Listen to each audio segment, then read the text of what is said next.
Hi guys, welcome to Munni vlog. So ఇంతకుముందు నేను already చెప్పాను కదా మీకు అన్సార్ గ్యాలరీకి వెళ్తున్నామని చెప్పి. కానీ దాని పక్కన ఇంకొక పర్ఫ్యూమ్స్ది ఉంటే అక్కడ వెళ్ళి పర్ఫ్యూమ్స్ షాప్ చేసినాం కదా.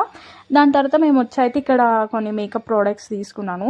దాని తర్వాత ఫ్యామిలీ కోసం కొంచెం షాపింగ్ చేసినాను. యాక్చువల్గా ఇక్కడ కూడా హ్యాండ్ బ్యాగ్ కలెక్షన్ చాలా ఎక్కువ ఉండే, దానికోసమే ఇక్కడ వచ్చినాను. అండ్ తర్వాత మా హస్బెండ్ కూడా కొన్ని డ్రెస్సెస్ చూసినాడు, తనకు కూడా ఏవి నచ్చలేదు. సాడ్లీ ఇక్కడ చాలా హ్యాండ్ బ్యాగ్ కలెక్షన్ ఉంది, బట్ నాకు ఒక్కటి కూడా మళ్ళీ నచ్చలేదు. నాకు అది ఒకటి R&Bలోనే నచ్చింది, అదే బ్రాండ్లో. బట్ అది మేము నెక్స్ట్ స్టోర్కి వెళ్ళినా కూడా దొరకలేదు సేమ్ బ్యాగ్. ఇక్కడ కూడా నాకు ఏ బ్యాగ్స్ కూడా నచ్చలేదు, సో ఇక్కడ కూడా ఏమీ తీసుకోలేదు, అట్లనే వెళ్ళిపోయినాను. బట్ స్టిల్ నేను ఇంకా రిగ్రెట్ ఫీల్ అవుతున్నాను ఆ రోజు R&Bలో ఎందుకు తీసుకోలేదని చెప్పి. ఇక్కడ మా హస్బెండ్ ఒకరికి గిఫ్ట్ ఇవ్వాలనుకొని ఒక వాచ్ తీసుకున్నారు. ఇది మెడికల్ ఫార్మసీ ఇక్కడ. సో ఇక్కడ ఫార్మసీస్ ఇట్లనే మాల్స్లో ఉంటాయి, లేదంటే మెట్రో స్టేషన్స్లో ఉంటాయి. ఇంకా తర్వాత గ్లాసెస్ కూడా తీసుకున్నాము, ఒక పెయిర్ ఆఫ్ గ్లాసెస్ తీసుకున్నాము. అవి తీసుకొని ఇదంతా ట్రాలీ నిండిపోయింది.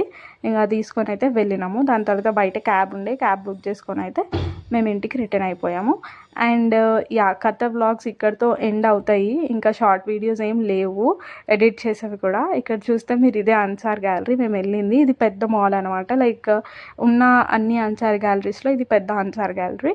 ఇవన్నీ కత్తరీస్ హౌసెస్ చూడండి ఎంత బాగున్నాయో, చూపిద్దామని చెప్పి నేనైతే తీసినాను. ఇంకా మళ్ళీ ఖతర్కి రాము కదా, సో ఇవన్నీ కత్తరీ హౌసెస్ అనమాట. ఈ ఏరియాలో ఎక్కువ ఉన్నాయి, ఎందుకంటే ఇది కొంచెం సిటీకి కొంచెం దూరం కాబట్టి ఇక్కడ వీళ్ళు పీస్ఫుల్గా ఉండడానికి ఇక్కడ కట్టుకుంటారు. మెయిన్ సిటీలో కూడా ఉంటాయి, బట్ అవి రెంట్స్కి ఇచ్చి ఉంటారు అనమాట. That's it for today, bye.